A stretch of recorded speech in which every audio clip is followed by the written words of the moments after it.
Bonjour et bienvenue dans ce flash d'information. En France, cette semaine est décisive pour l'avenir du secteur ferroviaire. Décidé à boucler la réforme de la SNCF, le gouvernement français se heurte aux syndicats des cheminots. Ces derniers promettent de faire pression jusqu'au bout pour obtenir quelques concessions supplémentaires et de peser sur les derniers débats parlementaires. La Fédération Sud Rail, qui réclame le retrait du pacte ferroviaire, appelle à défiler ce lundi entre les deux chambres. Les syndicats continuent d'afficher leur unité, mais les divergences tactiques et celles de fond s'accentuent. De nouveaux épisodes de la grève sont prévus mardi et mercredi, puis dimanche et lundi prochain.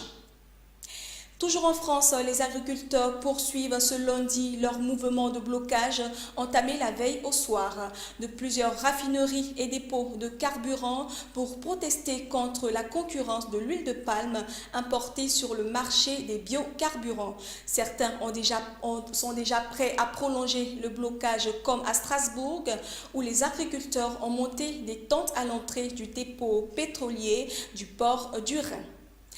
Le président kenyan Uhuru Kenyatta a officiellement lancé dimanche dernier un programme pilote en vue de l'exportation de pétrole brut extrait dans le nord-ouest du pays. Et les premiers camions transportant du pétrole brut sont arrivés dans la ville portuaire kenyane de Mombasa. Le programme pilote est prévu pour durer 2 ans, le temps notamment de comprendre comment les réservoirs naturels réagissent à une exploitation plus importante. Au Cameroun, le port de Douala, le plus grand d'Afrique centrale, lancera cette semaine une opération d'enlèvement d'épaves de vieux bateaux qui entravent son attractivité et sa compétitivité. Ce sont au total 80 épaves de bateaux qui encombrent le port de Douala.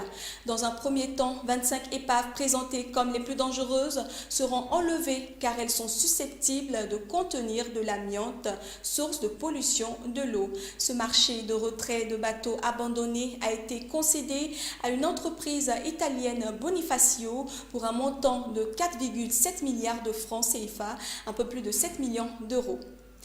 Football ghanéen, le documentaire numéro 12 est projeté à Accra, la capitale du Ghana, réalisé par le journaliste d'investigation Anas Aremaya Anas. Le film assure que des arbitres acceptent des pots de vin. Anas, tel qu'il est surnommé affectueusement dans son pays, a piégé des dizaines d'arbitres du championnat ghanéen ou des grands championnats du continent, ainsi que le président de la Fédération nationale en leur proposant des cadeaux amicaux, autrement dit, des liasses de billets qu'ils ont acceptés sans hésitation. Mondial 2018, mobilisation pour les droits de l'homme en Russie à 4 jours de la fête du football mondial.